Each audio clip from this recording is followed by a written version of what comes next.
Today I'm going to do this review on this KTC 34-inch ultra-wide gaming monitor. It is a 3440 by 1440 165 hertz refresh rate.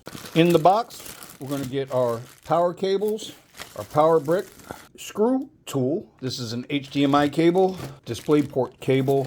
We have our manual, we have our legs, and then we have our back stand.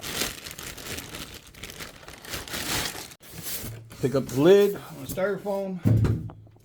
We can see here, we've got the monitor itself. This is a 1500R curve. It does have G-Sync and FreeSync capabilities.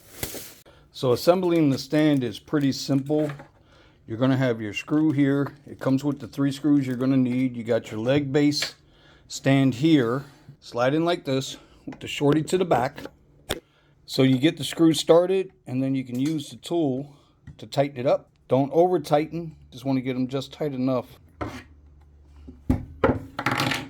Once you have the stand assembled, you can just slide this right in like that, and this will lock in place, and now you're ready to go. So on the stand, as you can see, you can go up and down.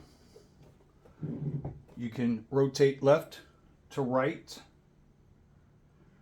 and you can also have up tilt and down tilt.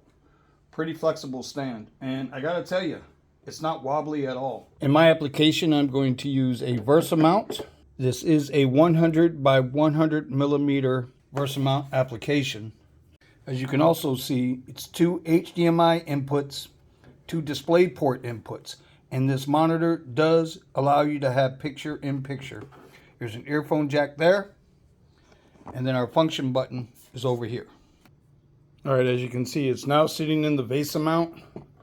So we have it on an adjustable mounting arm. So my initial thoughts on the monitor, very easy to assemble, very versatile, where you can use either the supplied base and stand with the tilt and swivel functions, or VESA mount, that's up to you. The colors are vibrant, but not oversaturating. I really think this is a good budget monitor, especially for someone who's just coming in entry level. This monitor actually compares very well with some other monitors that I have that are double or triple the price. Can't go wrong with this monitor. It's a buy.